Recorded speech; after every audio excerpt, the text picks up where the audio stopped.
अगर आप नौकरी पेशा है और किसी सरकारी या प्राइवेट संस्थान में जॉब करते हैं तो आपने salary, pension, PF, bonus in terms के बारे में जरूर सुना होगा। लेकिन आज हम आपको भविष्य में काम आने वाले उस पैसे के बारे में बताएंगे जो ग्रेच्युटी के तौर पर आपको मिलता है। कितने साल की नौकरी पर आपको ग्रेच्युटी मिलेगी, इसका पूरा गुणा गणित इस वीडियो में आपको बताएंगे। साथ ही ये भी कंफ्यूजन दूर करेंगे कि क्या 1 साल की नौकरी करने पर भी एम्प्लॉयज को ग्रेच्युटी मिल सकती है। सवाल है कि आखिर ये ग्रेच्युटी है क्या है ग्रेच्युटी। दरअसल एक ही कंपनी में लंबे समय तक काम करने वाले कर्मचारियों को सैलरी, पेंशन और प्रोविडेंट फंड यानी पीएफ के अलावा ग्रेच्युटी भी दी जाती है। ग्रेच्युटी किसी कर्मचारी को कंपनी की ओर से मिलने वाला एक रिवॉर्ड होता है।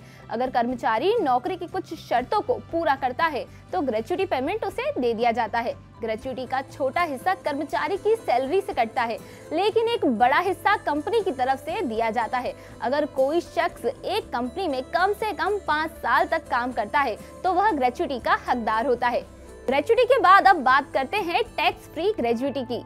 पेमेंट ऑफ ग्रेच्युटी एक्ट 1972 के तहत टैक्स फ्री ग्रेच्युटी का फायदा उस कंपनी के हर कर्मचारी को मिलता है जहां 10 से ज्यादा लोग काम करते हैं। अगर कोई जॉब चेंज करता है, रिटायर होता है या किसी रीजन से उसे नौकरी छोड़ना पड़ता है तो अगर वह ग्रेच्युटी के नियम को पूरा करता है तो उसे ग्रेच्युटी का फायदा जरूर मिलेगा।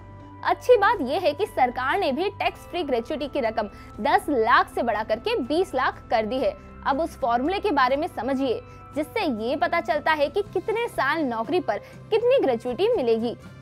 ग्रेच्युटी कैलकुलेट का एक तय फॉर्मूला है।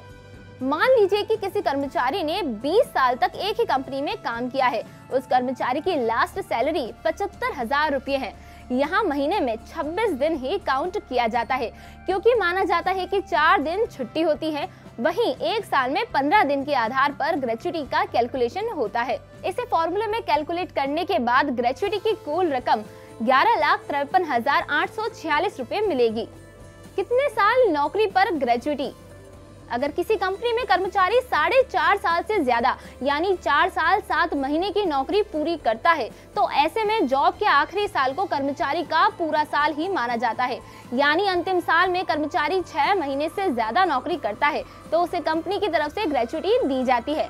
हालांकि डेथ या हैंडीकैप्ड होने पर ग्रेच्युटी अमाउंट दिए जाने के लिए नौकरी के 5 साल पूरे होना जरूरी नहीं है। अब बहुत से लोगों के मन में एक सवाल होगा कि क्या 1 साल नौकरी करने के बाद भी उन्हें ग्रेच्युटी का फायदा मिल सकता है। तो इसका जवाब है हाँ, क्योंकि देश भर में लेबर रिफॉर्म के लिए केंद्र सरकार जल्द ही 4 नए लेबर कोड लागू करने जा रही है। नए लेबर कोड्स लागू होने के बाद कर्मचारियों को न सिर्फ सैलरी, छुट्टी, प्रोविडेंट फंड बल्कि ग्रेच्युटी में भी बदलाव देखने को मिलेगा। लोकसभा में जो ड्राफ्ट कॉपी दाखिल की गई है उसके मुताबिक कोई भी कर्मचारी अगर 1 साल भी नौकरी करता है तो वह ग्रेच्युटी का हकदार माना जाएगा।